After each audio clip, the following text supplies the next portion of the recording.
Bismillahirrahmanirrahim. Alhamdulillahi rabbil alamin. Wassalatu wassalamu ala sayyidina maulana Muhammadin wa ala alihi wa sahbihi ajma'in, amma ba'd. Rabbi yassir wa la tu'assir, Rabbi tamim bil khair. Rabbana israh lana sudurana wa yassir lana umurana wa umural muslimin wa tamim lisanina yafqahu qawlana. Qala al-mu'allif rahimahullah wa qaddasallahu sirrah wa adama nafa'a bi ulumihi wa barakatihi wa nafahatihi wa madatihi wa karamatihi fid darini amin. Di awal pembahasan, musannaf mengawali dengan bahasa wa yuftiru bidukhuli ainin, batal puasa dengan masuknya benda ain. Kemudian ada bahasa amidin, jaufan, mana itu?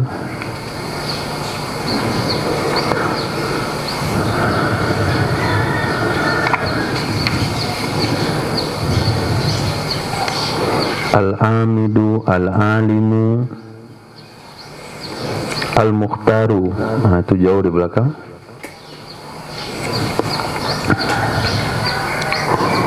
Wa yuftiru amidun, alimun, mukhtarun.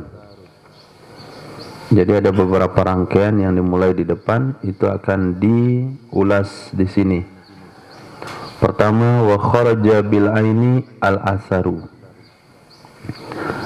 terkecuali dengan kategori ain, keluar artinya terkecuali dengan kategori ain, yaitu al-asaru, oleh bekas,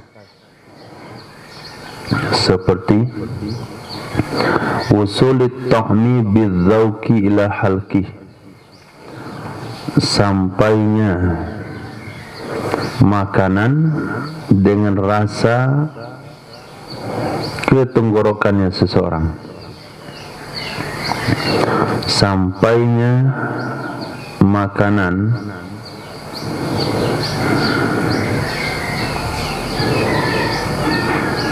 atau sampainya rasa makanan bidzauqi, dengan dirasa ke tenggorokannya seseorang. Jadi ketika di bulan Ramadan, bisa saja dia sebagai koki memasak makanan dalam jumlah besar untuk tamu-tamu buka puasa, maka boleh hukumnya, tapi makruh, yaitu merasakan makanan itu dengan meletakkannya di ujung lidah. Nah, ketika diletakkan di ujung lidah, dia rasakan garamnya, pedasnya, dan semuanya. Kemudian dia berkumur-kumur atau dia ludahkan. Selepas dia ludahkan, ada rasa yang sampai ke tenggorokan. Nah, ini tidak membatalkan puasa. Kenapa? Karena yang sampai ke tenggorokan itu bukanlah ain, tapi cuman asar. Begitu juga ketika membuat makanan, kita hirup aromanya, Allah, sampai ke tenggorokan. Kalau sekiranya nanti enak sekali nih bubur kacang rasa durian, pasti makan, ternyata duriannya asam. Nah, ketika kita buat bubur itu, tercium baunya masuk ke tenggorokan, rasa-rasa segar, dan itu tidak membatalkan puasa. Wa kharaja biman marra, keluar dengan kategori orang-orang yang telah lalu, yaitu al-amidil alimil mukhtari, orang yang sengaja, orang yang tahu, orang yang berbuat keinginan sendiri.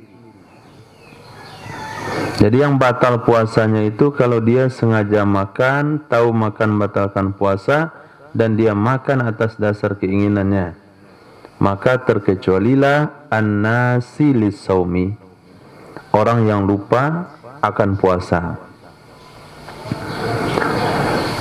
Terkecuali juga al-jahilu, orang yang tidak tahu, al-ma'dzur, yang diberikan toleransi ketidaktahuannya. Al-jahilul ma'dzuru, orang yang tidak tahu yang diberikan toleransi atau keringanan hukum.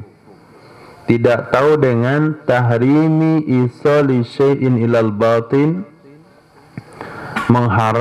haramnya sampai sesuatu ke dalam perut. Orang yang tidak tahu yang diberikan toleransi dengan haramnya sampai sesuatu ke dalam perut. Dia nggak tahu kalau sampainya suatu dalam perut itu batalin puasa. Kata dia puasa itu niat, kemudian siang boleh makan kalau lapar. Kata nggak batal puasa. Kalau dia nggak tahu dan hal itu, maka puasanya tidak batal. Tapi ketidaktahuannya itu ma'dzur atau bukan? Apa ciri-ciri syarat orang itu ma'dzur? Pertama, ketidaktahuan yang ma'dzur pertama, baru masuk Islam. Yang kedua, nasya'a bi baladin al-ba'idi anil alim, tumbuh besar di negeri yang di sana tidak ada orang yang tahu perkara tersebut. Wa bikaunihi muftiran, atau ketidaktahuannya, keadaannya sesuatu itu membatalkan puasa. Keadaannya sesuatu itu membatalkan puasa. Dia tahu makan itu membatalkan puasa, tapi dia nggak tahu kalau merokok itu membatalkan. Maka dia merokok, maka tidak batal puasanya kalau dia baru masuk Islam dan tinggalnya jauh dari ulama. Kemudian terkecuali juga mukroh, orang yang dipaksa. Fala yuftiru kullu minhum, maka tidak batallah puasa masing-masing dari mereka. Mereka yang tidak tahu, mereka yang dipaksa, mereka yang lupa. Bidukhuli ainin jaufahu, dengan masuknya benda ke dalam rongganya. Wa in kathura akluhu, walaupun banyak makannya. Titik. Terjadi dalam hal ini bentuk sebuah kasus. Walau zanna anna aklahu nasian muftir, jikalau menduga ia seseorang sesungguhnya makannya seseorang dalam keadaan lupa, itu membatalkan puasa. Fa'akala, maka dia makan. Kenapa dia makan? Jahilan biwujubil imsaki, karena tidak tahu dengan wajibnya menahan diri. Aftara, maka batallah puasa seseorang tersebut. Dia puasa Ramadan, kemudian dia tahu makan itu membatalkan puasa. Setelahnya dia lupa, lalu dia makan. Sedang makan, dia ingat dia sedang puasa. Maka dalam pemikiran dia, makan sedang puasa walaupun dalam kondisi lupa, ini membatalkan puasa. Oh, dah batal puasa saya. Saya lupa makan, puasa saya dah batal. Nanggung makan dia. Nah, apakah puasa dia sah atau tidak?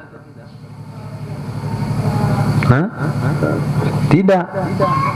Batalnya bukan karena makan karena lupa, tapi batalnya karena dia makan sengaja, karena dia tidak tahu wajibnya menahan di saat teringat akan puasa. Anggapannya kalau sudah makan karena lupa ya dah batal, tuh apalagi menahan diri. Maka dia lanjutkan makannya. pesan satu porsi lagi, maka pada saat itu puasanya batal. Titik. Walau ta'ammada, kasus kedua, fatha famihi fil ma' pada khala jawfahu aw wada'ahu fihi fasabaqahu aftara. Jikalau bersengaja ia seseorang membuka mulutnya di dalam air, jikalau sengaja ia seseorang membuka mulutnya dalam air di siang hari Ramadan, dia berendam dalam bak mandi, atau dia merendam kepalanya dalam bak mandi, dia buka mulutnya, dia rendam dalam air sehingga air itu menyentuh langit-langitnya, batal enggak puasa? Nah, tidak batal. Tapi dikagetin orang lain sehingga ketelan air. Pada khala jawfahu, lalu air masuk ke dalam perutnya. Asbab dia membuka mulut dalam air, atau dia letakkan air dalam mulut. Wada'ahu fihi, dia meletakkan akannya air dalam mulut. Seperti orang berkumur-kumur, puasa enggak batal. Fasabaqahu, lalu ketelan ia akannya air. Sabaqo mana dasarnya mendahului ia air akannya seseorang, maknanya air dia ketelan akannya air.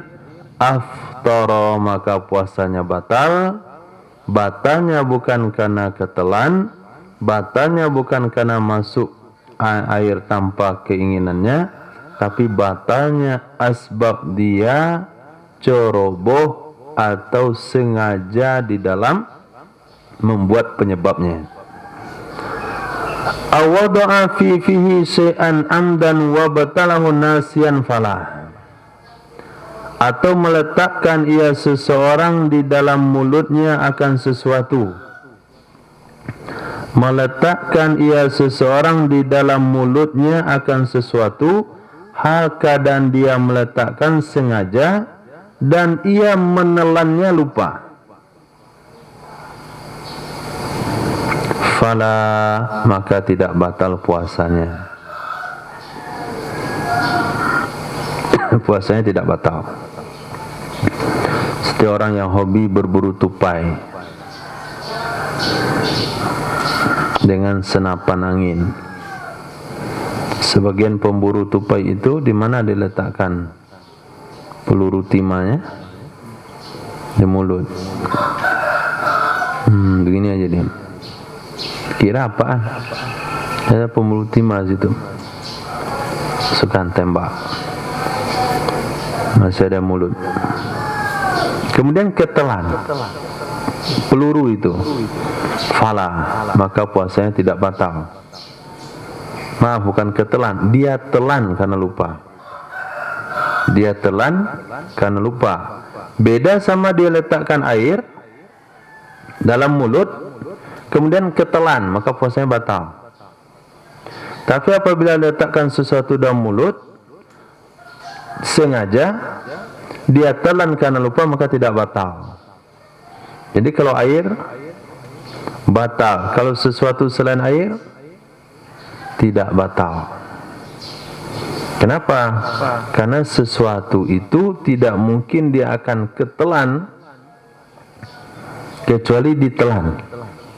Tapi kalau air bisa ketelan walaupun tidak ditelan, maka dengan dia memasukkan air ke dalam mulutnya secara sengaja, walaupun ketelan tanpa sengaja, itu sudah batal puasanya. Karena pastinya air pasti dia akan mengalir ke bawah, ditelan ataupun tidak ditelan. Beda sama benda. Kalau benda tidak akan ketelan kecuali dengan ditelan. Naam. Wala yuftiru biwusuli syai'in ila batini qasbati anfin hatta yujawiza muntahal khaythum. Tidak batal puasa dengan sampainya sesuatu ke bagian dalam batang hidung. kosbah, batang hidung.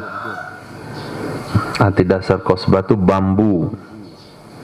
Maka hidung kita itu mirip bambu. Ada batang, kemudian ada lubangnya. Biwusuli sein, dengan sampainya sesuatu ke bagian dalam batang hidung, sehingga melewati ia sesuatu akan ujung daripada khaysum.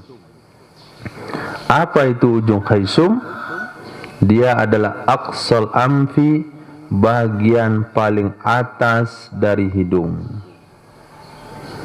Bagian paling atas dari hidung. Jadi kalau dia ngupil di bulan Ramadan, maka puasanya enggak batal. Tapi ketika dia masukkan lebih dalam lagi sampai ke ujung daripada khaysum, maka puasanya batal. Yang mudahnya adalah melewati yang besar dan sampai ke ujung. Tekan di situ ada tulang. Nah, itu ujungnya. Kalau sampai situ batal. Kan tulang di atas, tulang di pinggir.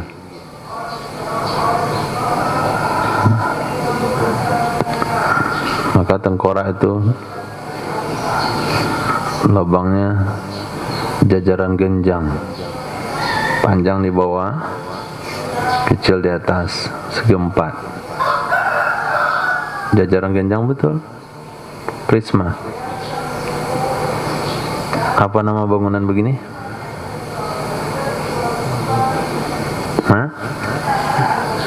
Apa nama bangunannya?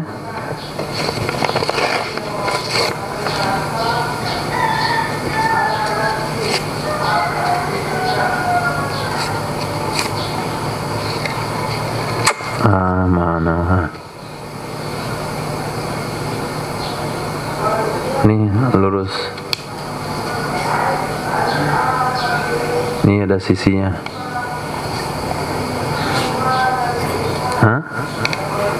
Prisma. Kayak gini di hidung orang tuh, tengkorak. Kecil, besar, ini. Nah, ini batas khaysum yang ada tulangnya. Nah, lewat tulang tuh ke atas baru batal. Tapi kalau masuk sini aja nggak batal. Ya kalau dia ngupil bagian luar saja nggak ada masalah. Kalau masuk lagi sampai sini batal. Naik pesawat, masukkan kapas, swab, itu batal puasa. Nah, batal puasa. Sampai ke sini tusuk dia. Sakit rasanya. Sakit kali mah enggak. Pernah sekali dalam sejarah Covid, kenang-kenangan lah.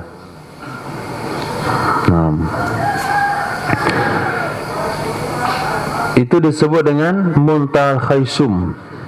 Wala yuftiru biriqin tahirin sarfin. Tidak batal ia puasa dengan menelan air liur yang suci, yang bening. Sarfin ay khalis, yang bening. Tidak tercampur dengan darah gusi, tidak tercampur dengan makanan, tidak tercampur dengan tinta, bening air liur. Ibtala'ahu, yang menelan ia seorang akannya air liur, mim ma'danih, dari sumbernya air liur.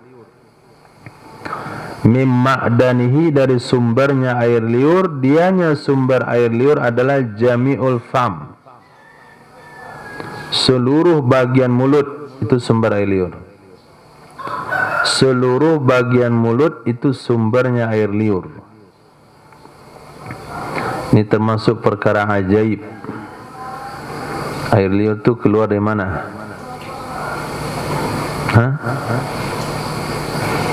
Ada zaman yang kita air liur kelebihan, sampai nggak sadar meleleh keluar. Dari mana sumbernya? Nggak ada lubang pada sisi-sisi mulut, tapi keluar dia di situ. Nah, selagi dari sumbernya kita telan nggak batal. Tapi kalau sudah keluar dari sumbernya batal. Sampai di sini air liurnya. Ambil lagi, batal. Nah, tapi kalau masih di merah bibir, kata ulama, nggak batal. Sudah ngomong mulutnya, kali lagi, nggak batal. Tapi kalau udah lewat merah bibir, batal. Jadi menelan air liur yang suci, yang bening, kalau masih dari sumbernya, tidak membatalkan puasa. Walau ba'da jam'ihi, walaupun setelah dia mengumpulkannya air liur menurut pendapat ashah. Ini pekerjaan anak-anak nih yang bikin orang tua jengkel. Dikumpulin air liurnya sampai 1 teguk, taruh diteguk begitu. Wa in kana binahwi mustakan, walaupun ada ia mengumpulkan air liur dengan seumpama mustaka. Mustaka itu sejenis alat atau sejenis benda yang bisa menarik air liur banyak. Itu mustaka, sejenis benda yang menyebabkan air liur bisa keluarnya lebih banyak. Di tempat kita apa?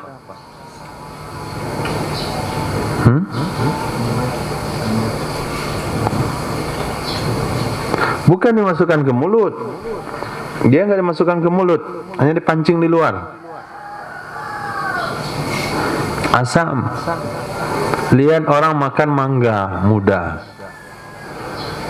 Dikupas mangga muda. Anak-anak, kemudian sudah dikupas digigit ya. Kita yang lihat, air kita luar banyak jadinya. Apa 1 teguk. Lihat lagi orang makan mangga. Apa 1 teguk. Jadi dikumpulkan air liurnya untuk membasahi tenggorokannya, tetap tidak batal puasanya. Walaupun dia berusaha untuk mengumpulkan air liur dengan alat yang tidak dimasukkan ke mulut, mungkin dilihat, mungkin didengar, mungkin dicium. Amma lawi batala ariqan ijtama'a bila fi'lin fala yadurru qat'an. Adapun jikalau menelan ia seseorang akan air liur yang terkumpul dengan sendirinya, bila fi'lin, dengan tanpa diusahakan, fala yadurru, maka tidak membatalkan ia, maksudnya tidak memundaratkan ia akan puasa, maknanya tidak membatalkan puasa, qat'an, sepakat ulama. Tapi kalau pakai pemancing air liur tadi, itu khilaf. Pendapat ashah tidak. Tapi kalau dengan sendirinya terkumpul, ada masa-masanya, ada waktu-waktunya, ada pemikiran-pemikiran yang memancing, yang memicu air liur itu banyak. Nah, air liur yang terkumpul dengan sendirinya tanpa diusahakan oleh orang itu, lalu dia telan, maka tidak ada masalah, artinya tidak membatalkan puasa, sepakat ulama. Titik. Air liur yang bagaimana? Tahirin sorfin. Tahirin sorfin. Oke. Min ma'dani, 3 sumber. Tahir, sorfin, min ma'dani. Nanti dari 3 kata itu akan terkecuali beberapa hukum. Pertama, wa kharaja bit tahir al mutanajjis.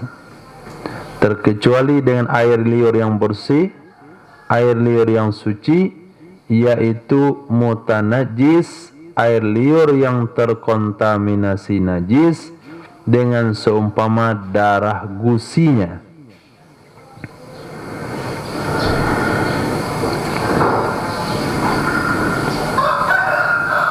Melepaskan sisa daging sahur di gigi, pakai obeng gigi, tusuk gigi, salah tusuk, tusuk gusi, gigi berdarah, lalu dia meludah lagi, belum berkumur-kumur, meludah sampai air liurnya bening kembali. Pada saat itu kalau dia telan, puasanya tetap batal. Kenapa batal? Karena mulutnya belum disucikan. Air liur yang ada di mulutnya terkontaminasi najis, walaupun darah gusinya tidak ada lagi. Maka setelah seseorang muntah, maka dia wajib berkumur-kumur supaya puasanya tidak batal. Karena kalau dia tidak berkumur-kumur, maka air liurnya bernajis ketika dia telan, puasanya batal. Karena menelan air liur yang suci tidak batal, menelan air liur bernajis batal. Fayuftiru bibtila'ih, maka batal ia puasa dengan menelannya air liur tersebut. Wa in sofa, walaupun telah bening ia air liur, tapi karena tidak pernah dikumur-kumurin, tetap aja najis. Walaupun air liur itu sudah kembali bening. Walam yabqa fihi atharun, dan tidak tersisa padanya air liur oleh bekas mutlak. Mutlak sama sekali, banyak tidak ada, dikit pun tidak ada. Tidak tersisa padanya air liur oleh bekas najis. Yang tadi dicontoh disebutkan oleh musannif darah gusi, tidak ada bekas darah sama sekali. Kenapa juga batal puasa? Li'annahu, karena sesungguhnya air liur yang bernajis, lamma haruma ibtila'uh, tatkala haram menelannya, litanajjusihi, karena bernajisnya air liur, soro, jadi ia air liur, bimanzilati ainin ajnabiyah, pada posisi benda asing. Karena sesungguhnya air liur yang bernajis tatkala haram menelannya, dikarenakan bernajisnya air liur, jadilah air liur tersebut pada posisi benda asing. Jadi walaupun kita tidak sedang berpuasa, kalaulah air liur kita bernajis asbab seperti darah gusi, maka mau makan minum mesti kumur-kumur. Bahkan bukan untuk makan dan minum, untuk menelan air di mulut pun mesti kita kumur-kumur dulu.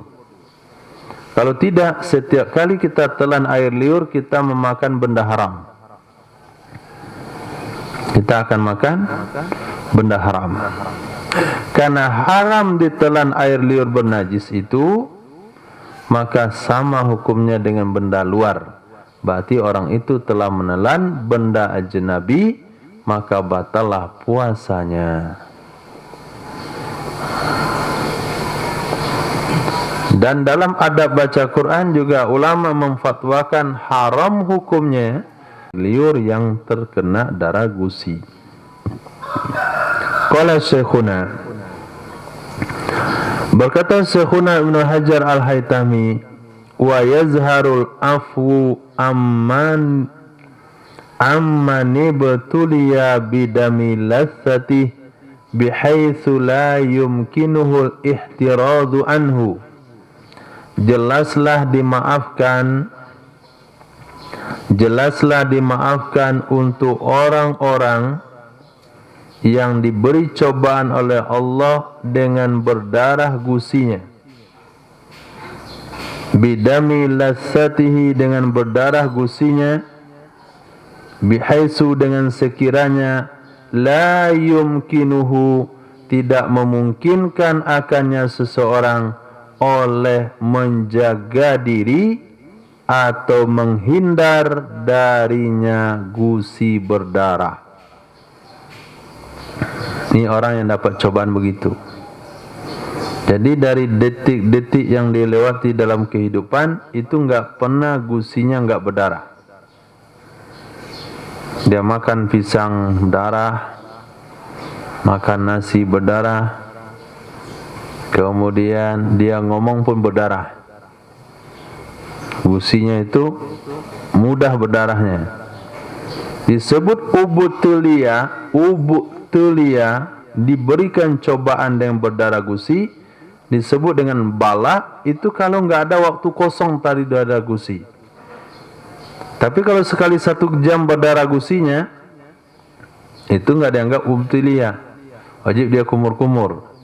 Tapi kalau dah setiap menit, setiap 5 menit, maka pada saat itu enggak wajib dia berkumur-kumur. Telan saja enggak ada masalah. Itu dimaafin untuk dia. Qala ba'duhum, berkata sebagian mereka ulama, mata ibtala'ahu al-mubtala bih ma'a ilmihi bihi wa laysa illahu indahu buddun fasawmuhu sahihun. Kapan saja menelan akannya air liur bercampur najis, kapan saja menelan akannya air liur bercampur najis oleh si mubtala, orang yang dapat cobaan dengannya berdarah gusi, ma'a ilmihi bihi beserta taunya seseorang dengannya berdarah gusi, walaysa indahu buddun dan tidak ada baginya seseorang, indahu ketikanya menelan itu buddun. Buddun itu kemestian, maka puasanya sah. Nah, maka puasanya sah. Walaupun dia menelan itu enggak ada kemestian.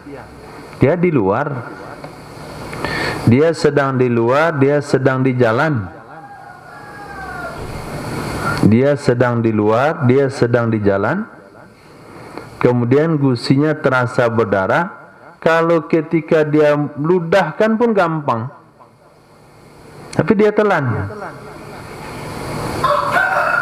Tapi karena dia termasuk orang yang memang begitu, cobaan yang dia dapat gusinya selalu berdarah, puasanya tetap sah. Jadi berbicara tentang orang yang mendapatkan cobaan gusi berdarah, itu tidak dilihat kemestiannya menelan itu apa, enggak dilihat lagi. Kan ada waktu-waktu seseorang terpaksa menelan dahaknya. Pertama duduk dalam majlis taklim, di tengah lagi batuk, mana mau dibuat? Kalau segumpal dan senang hati dia telan, itu buddun namanya itu. Ada tuntutan yang enggak bisa dielakkan. Nah, orang yang mau bertala ini, dia telan air liurnya, dia tahu air liurnya berdarah, bercampur dengan darah gusi, tapi tuntutan untuk menelan itu enggak ada. Bisa saja dia meludah karena dia ada di pinggir jalan. Bahkan ada air untuk cuci mulut, tapi dia enggak buat, puasanya tetap sah. Fasawmuhu sahih, puasanya tetap sah karena melihat dari sisi dia adalah mubtala, orangnya itu yang sudah mendapatkan keringanan hukum. Tidak melihat lagi kepada faktor luar. Karena kalau dia yang berbuat, ya sudah enggak ada masalah. 6. Wabis sarfi, keluar dengan kategori sarfi. Mana jumpa kata sarfi? Air liur. Nah, menelan air liur yang sorfi tidak batal puasa, maka terkecuali dengan kata sorfi tersebut, yaitu al-mukhtalitu bitahirin akhara, air liur yang bercampur dengan benda suci yang lainnya. Air liur yang bercampur berarti enggak murni lagi dengan benda suci yang lainnya. Fayuftiru man ibtala'a riqan mutaghayyiran, maka batalah puasa seseorang yang menelan, maka batalah puasa seseorang yang menelan akan air liur yang berubah warna dengan merahnya seumpama tambal. Tambal itu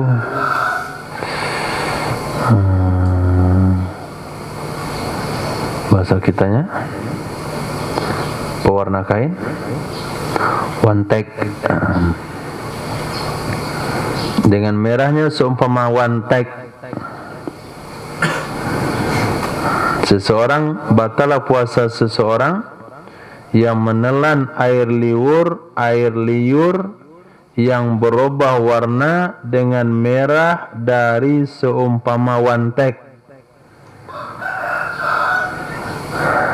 Karena pada zaman kita yang merubah warna pakaian itu pakai wantek. Oke. Dia ambil sehelai benang daripada sorbannya, kemudian dia kunyah-kunyah. Nah, sorban ini sejenis kain yang luntur, pewarnanya luntur. Maka ketika dikunyah benang itu, merah warna air liurnya, pewarnanya itu bersih, suci, bukan najis, dari benda suci, dari tanam-tanaman.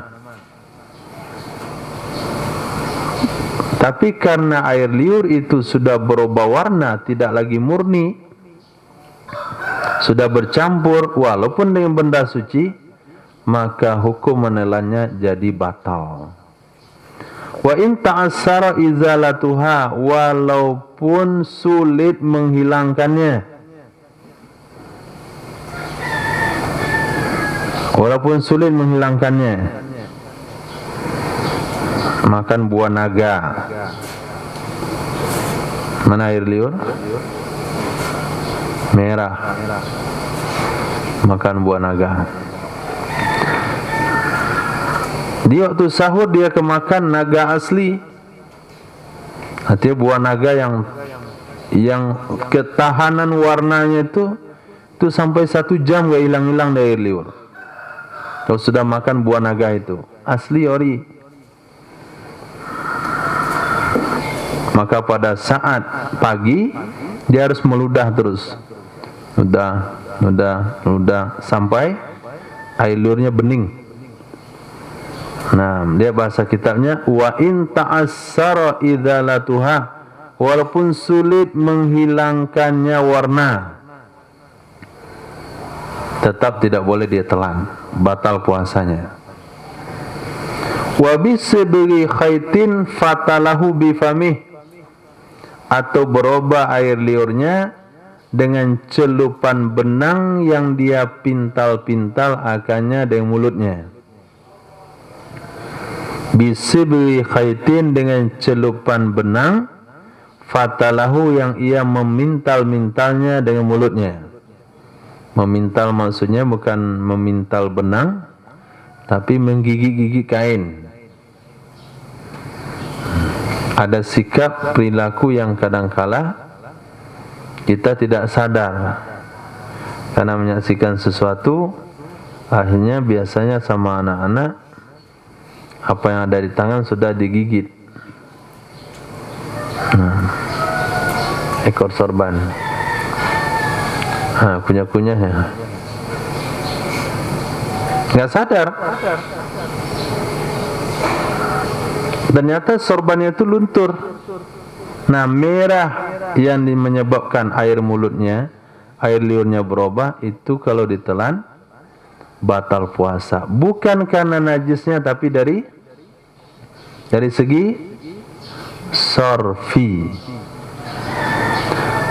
Kemudian apa lagi syarat tadi dalam air liur yang tidak batal? Min ma'dani.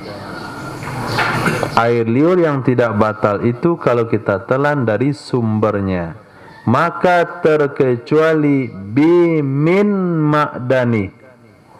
Itu barisnya bimin, bukan biman.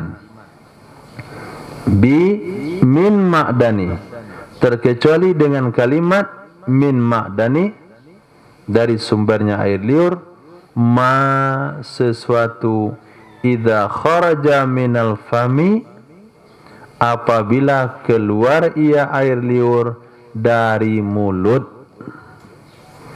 Apabila sudah keluar ia air liur dari mulut, lalu dia telan lagi, batal puasanya. Dia meludah. Nah, ludahnya terbang, sebagiannya jatuh di pipi karena bibirnya molor. Ada bibir molor, baru kena sengat tabuan. Nah, pakai itu ambil ya, itu batal puasa.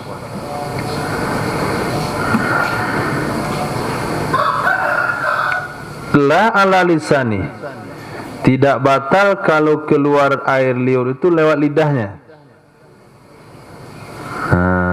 Dulu sama kawan, ada air liur di ujungnya, masuk lagi. Nah, keluar lidah, di ujungnya ada air liur misalnya. Udah keluar di mulut belum? Sudah? Dia masukkan lagi. Batal nggak puasa? Tidak batal. Kenapa? Karena keluarnya air liur dari batasan mulut pakai lidah, maka tidak batal. Masih letak di di sumbernya. Bukan air liurnya yang keluar, tapi benda yang menjadi salah satu sumbernya itu yang keluar. 6. Walau ila zahiris syafah, walaupun ke bagian luar bibir, walaupun ke bagian luar bibir. Summa raddahu bilisanih, kemudian dia mengembalikan akannya air liur dengan lidahnya, wa batala'ah, dan dia menelannya, maka puasanya tidak batal. Dia kembalikan air liur dengan lidahnya dan dia menelannya. Au balla khaitan au siwakan biriqihi au bima'in faraddahu ila fami wa alaihi rutubatun tanfasilu wa batala'aha fayuftir. Atau membasahi ia seseorang akan benang. Balla khaitan, membasahi ia seorang akan benang. Au siwakan, atau siwak, dengan apa dia basahi? Biriqihi, dengan air liurnya. Dia gigit-gigit siwak. Au bima'in, atau dengan air yang lain. Ketika dia gigit-gigit siwak, maka pasti ujung siwaknya basah. Kemudian dia keluarkan siwak itu dari mulutnya. Setelah dia keluarkan siwak dari mulutnya, faraddahu ila fami, dia kembalikan lagi siwak yang barusan dia gigit, barusan dia basahi dengan air liurnya, ke mulutnya. Wa alaihi rutubatun tanfasilu, di atasnya siwak ada basah yang meleleh, menetes. Ada basah yang bisa menetes. Wa batala'aha, lalu dia menelannya, maka puasanya batal.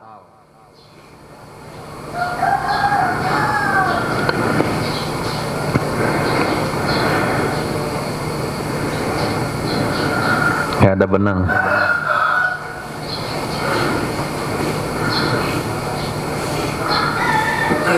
Nggak bisa dicontohin soalnya.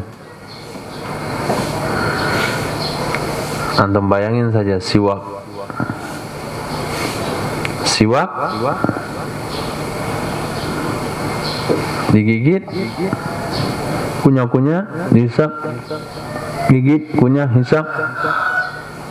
Batal nggak puasa? Batal nggak? Tidak batal. Kain yang nggak luntur, dia kunyah-kunyah, hisap dia. Kunyah lagi, hisap dia. Batal nggak puasa? Tidak batal kalau tidak luntur warnanya. Nah sekarang setelah dia kunyah itu, dia lepaskan dari mulut. Setelah dilepaskan dari mulut, dia masukkan lagi ke mulut. Batal nggak puasa? Batal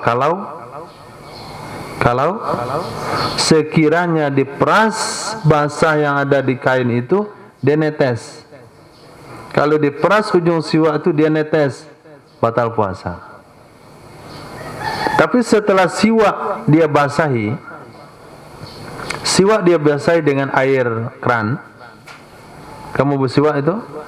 Ketika siwak dibasahi dengan air keran, lalu dia bersiwak, ditelan air bekas siwak itu, batal nggak puasa?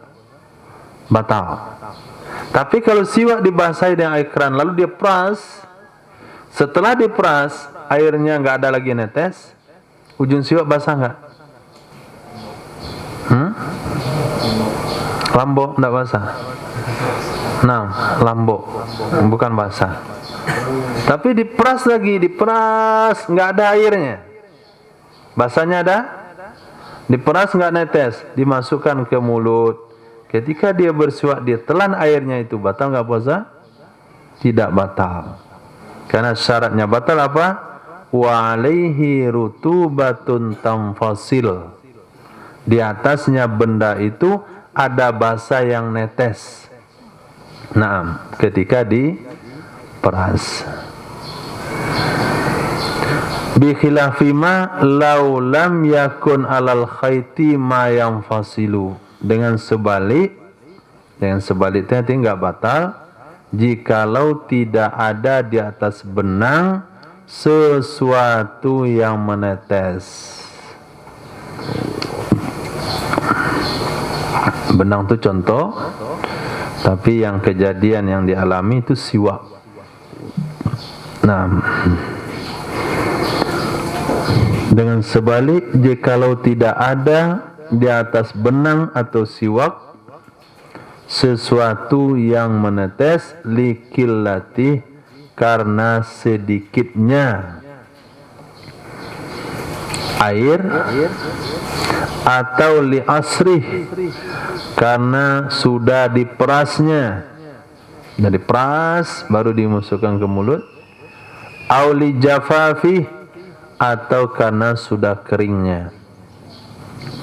Yang jelas benda yang kita basahi dengan air liur kita atau dengan air yang selain air liur kita, kalau sekiranya sudah kering atau sudah kita peras sampai tidak ada yang menetes, walaupun masih lembab, itu tidak membatalkan puasa kalau kita telan. Ya, kalau gigit-gigit benang itu mungkin kejadian yang sulit untuk ditemukan, tapi yang biasa itu adalah siwak. Karena hukum fikih ini nggak ada realnya. Ya, contohnya benang itu bagi anak-anak dan siwak bagi bapak-bapak. Nah, ketika dia berwuduk membasahi ujung siwaknya, nah, batal puasa atau tidak bergantung kepada air yang ada di ujung siwaknya itu sudah diperas atau belum. Kalau tidak diperas lalu dia bersiwak, maka wajib air itu diludahkan. Ditelan batal puasa. Tapi kalau dia pakai siwak kering, lalu digosok-gosok giginya, kemudian dihisap-hisap, puasanya tidak batal. Kenapa tidak batal? Karena tidak ada yang ditelan air dari luar. Air yang dia telan itu semuanya bersumber dari dalam mulut. Karena tidak batal puasa menelan air liur bening yang masih dari sumbernya, min ma'dani. Fa innahu la yadur, itu hukumnya tidak mengapa, sama dengan bekas air kumur-kumur. Setelah seseorang berkumur-kumur, Ismail, apakah mulut dilap?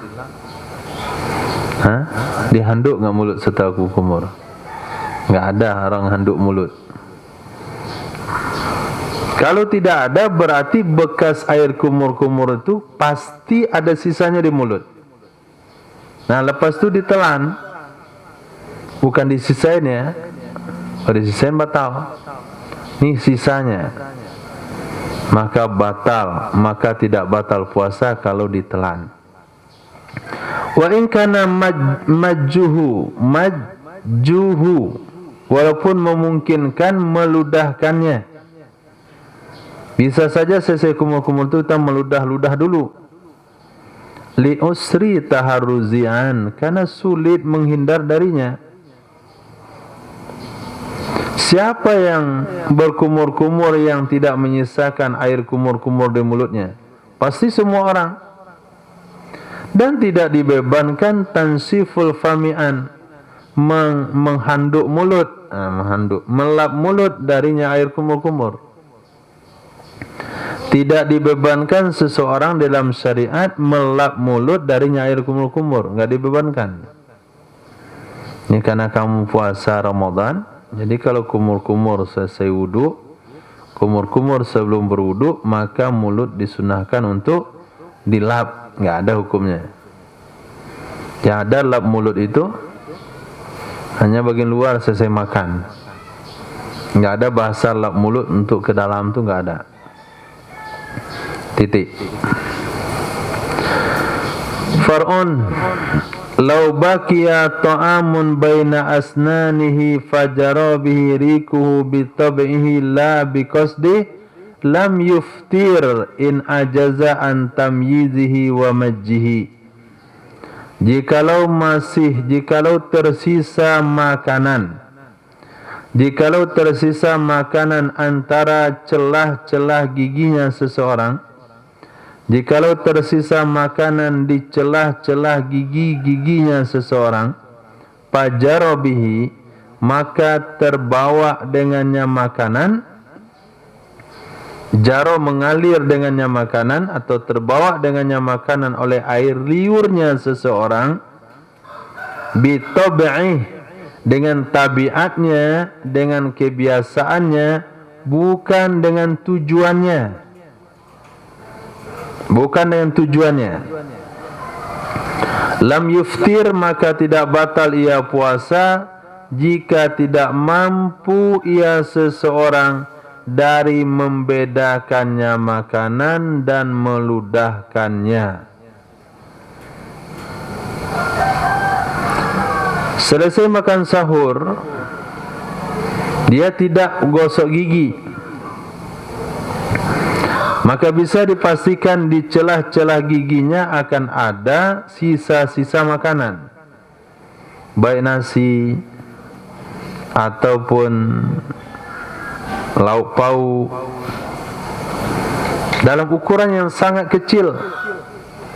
Kemudian subuhnya ketika dia berwudu, dia berkumur-kumur juga, tidak juga gosok gigi.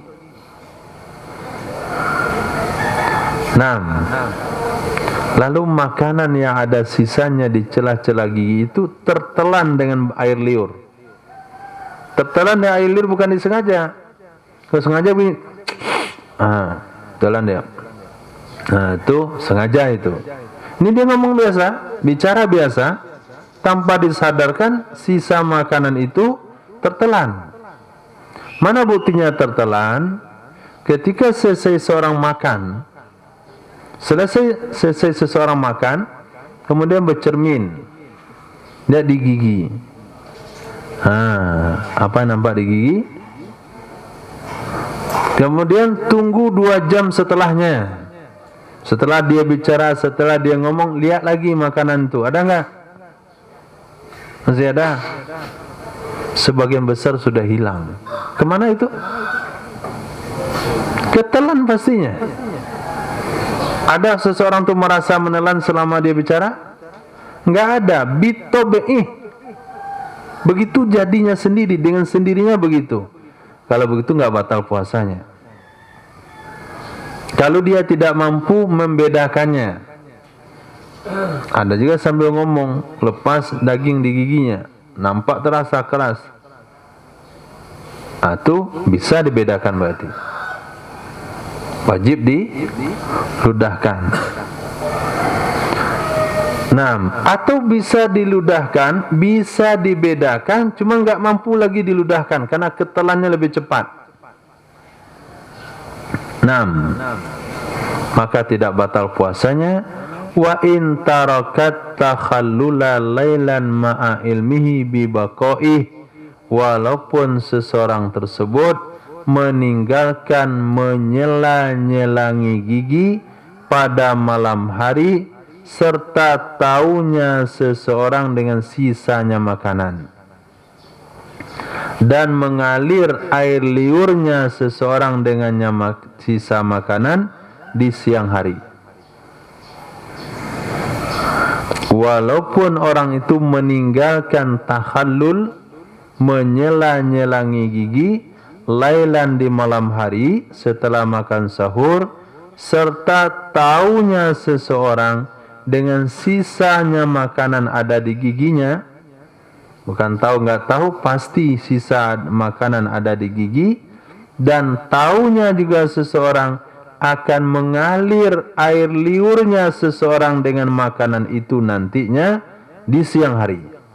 Hal itu sudah diprediksi, hal itu pasti akan terjadi, tapi tetap aja dia tidak menggosok gigi atau menyela-nyelangi giginya dengan obeng gigi, tetap hal itu tidak batal puasanya. Kenapa?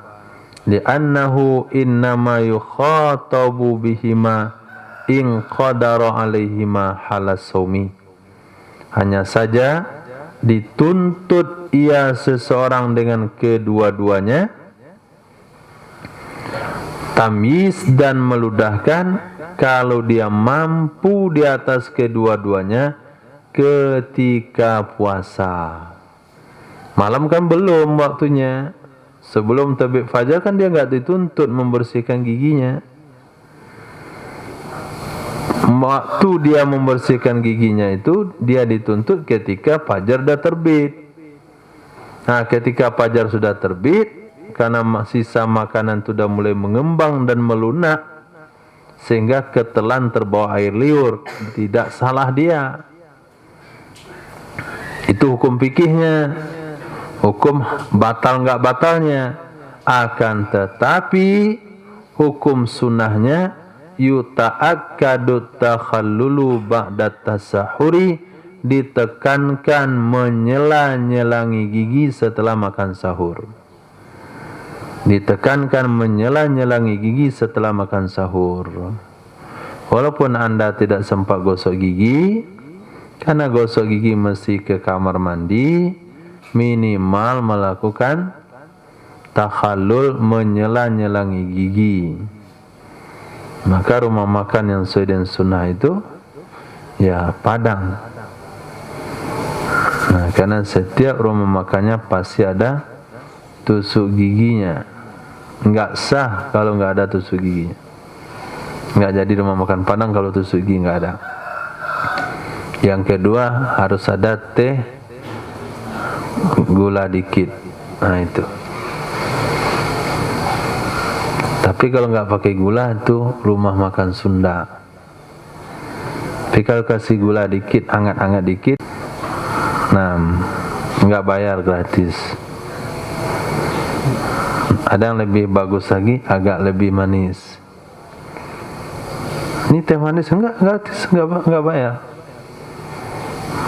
Itu dua ciri khasnya.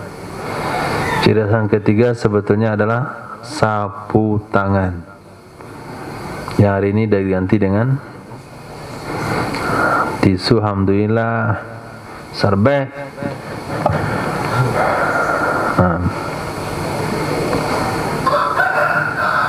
Tapi anehnya orang Indonesia, tisu WC ditaruh di rumah makan. Itu aneh. Ke kami yang biasa di Eropa gitu, kalau sekali masuk ke rumah makan Indonesia, mual jadinya. Kenapa? Lihat tisu toilet. Notabene kalau dia tisu bergulung itu di WC letaknya, Mas. Yang taruh di rumah makan. Kaget. Asli kaget. Kalau baru dari luar negeri ya. Asli kaget. Sama kita lihat ada orang menghidangkan makanan, minuman pakai gayung.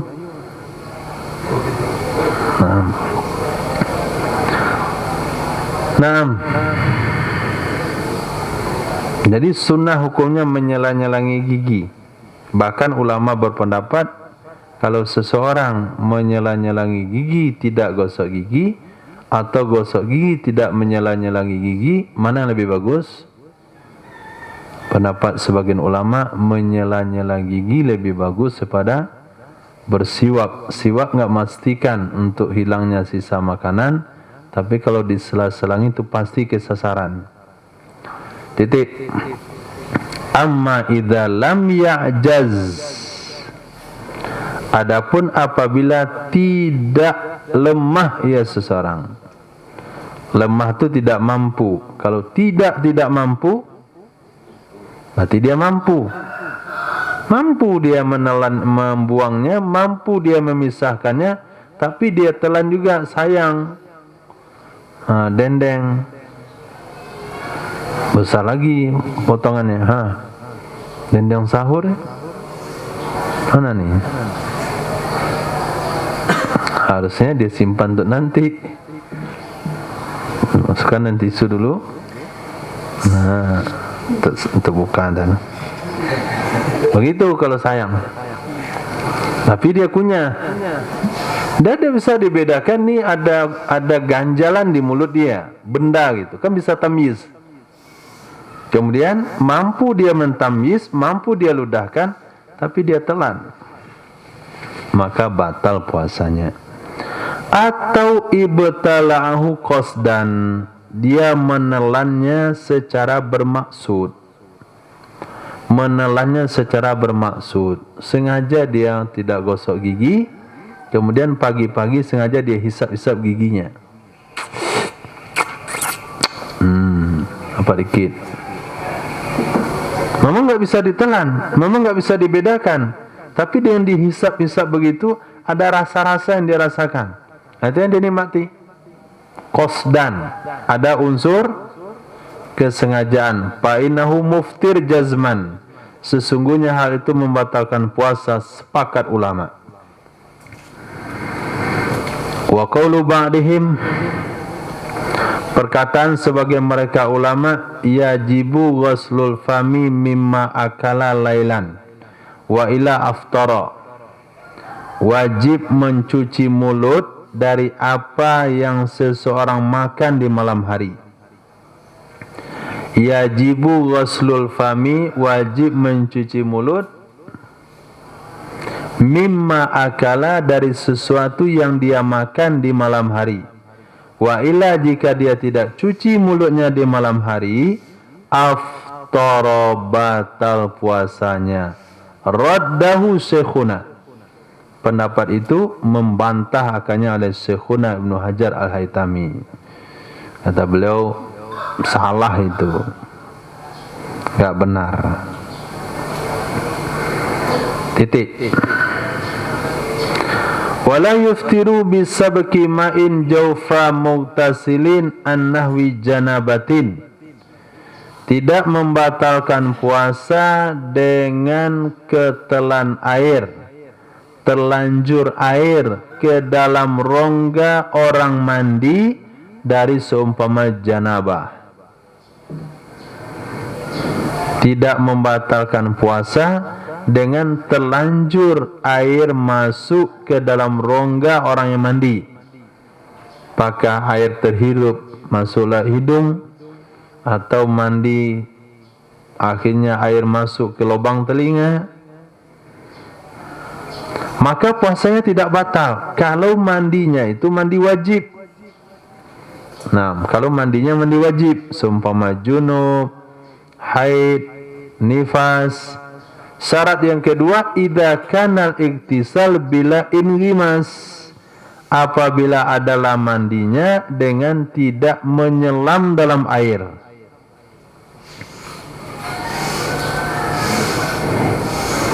Bilan ghimasin filma, dengan tidak menyelam dalam air. Tapi kalau dia mandi junub setelah fajar, mandinya dengan berenang, nyelam, lalu ketelan air, masuk air dalam telinga, maka puasanya batal.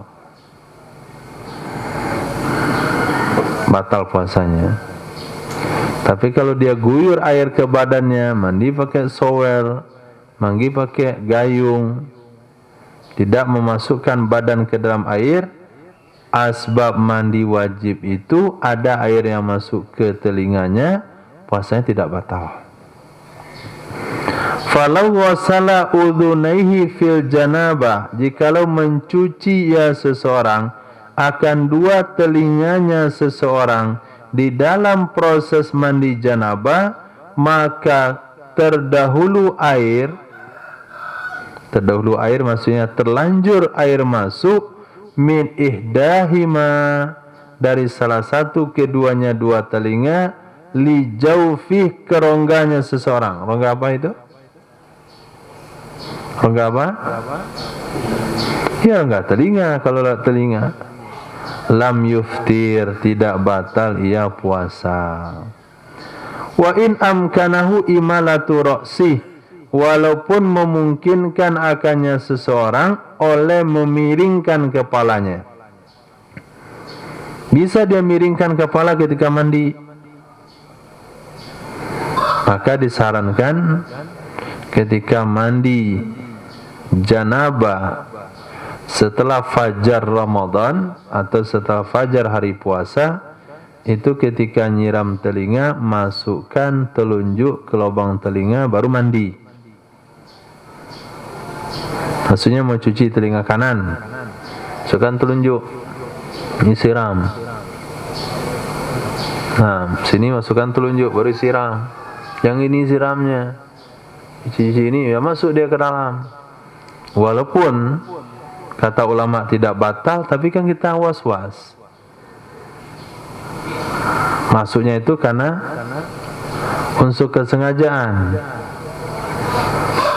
Tapi di sini tetap nggak batal. Walaupun bisa dia miringkan telinganya begini, dia mandi piringkan telinga, tapi dia datar begitu, masuk air ke lubang telinga, tidak batal. Atau dia bisa mandi sebelum fajar. Dia bisa mandi sebelum fajar, dia tetap mandi setelah fajar, puasanya tidak batal asbab air masuk ke telinga. Selesai makan sahur jam 4 misalnya, bisa dia mandi setengah jam, 15 menit, 10 menit, tapi dia nonton TV dulu. Nah, ada lawak nih, lawak Indonesia, lawak atau makan sahur, tujuannya bagus supaya orang makan sahur itu semangat, ada lucu. Itu salah satu tujuannya, makan sahur semangat, ada lucu-lucuan acara di TV. Nah, tapi tindakan itu yang salah.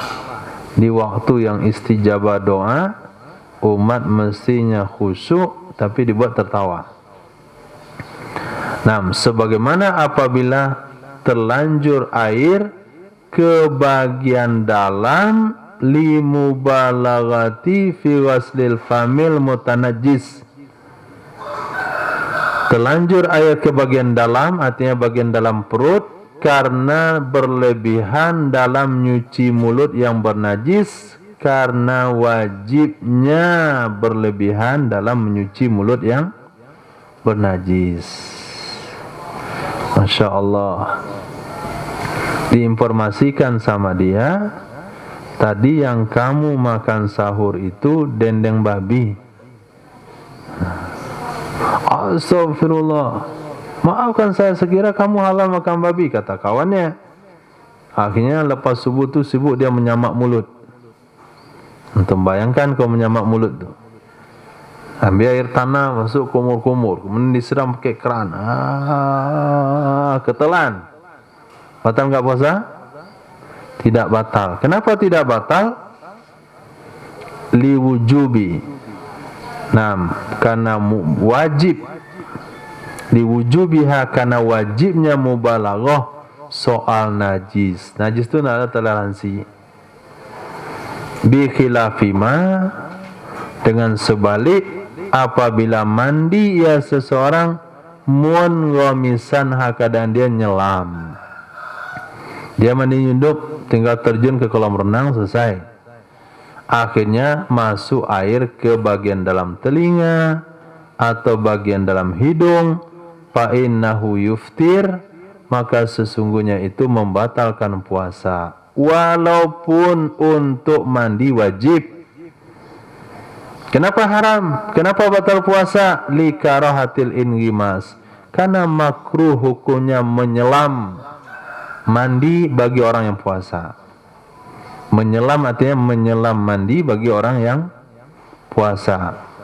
Sama halnya dengan terlanjur air berkumur-kumur dengan sebab berlebihan ke rongga beserta ingatnya seseorang dengan puasa, dan taunya seseorang dengan tidak disyariatkannya mubalaghah.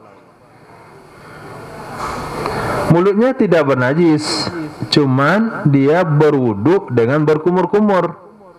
Sunnah berkumur-kumur sebelum berwuduk, walaupun bagi orang yang puasa, tapi enggak boleh berlebihan. Nah, dia buat berkumur-kumur itu berlebihan, padahal dia sadar sedang puasa, padahal dia tahu syariat kalau puasa kumur-kumurnya biasa-biasa saja. Ternyata dia buat berlebihan dan ketelan airnya, maka puasanya batal. Dengan sebaliknya kumur-kumur tanpa berlebihan. Dia kumur-kumur waktu berwudu di bulan Ramadan di siang hari, tapi biasa-biasa saja kumur-kumurnya, enggak berlebihan. Enggak pakai angkat-angkat leher, tenggorokan. Kumur biasa, ketelan juga, tidak batal puasa. Kenapa tidak batal puasa? Terjadinya perkara yang membatal tersebut dari perkara yang diizinkan oleh syariat. Ma tawallada min ma'zunin fi ma'zunun. Perkara yang lahir dari perkara yang diizinkan, dia juga diizinkan, artinya enggak membatalkan. Mandi junub wajib, lalu dia mandi dengan menuangkan air ke badan, masuk air dalam telinga, enggak batal. Tapi ketika mandi junub enggak boleh, makruh dengan menyelam, lalu dia menyelam juga, masuk air ke telinga, puasanya batal. Kenapa? Mandi menyelam itu ghairu ma'zunin.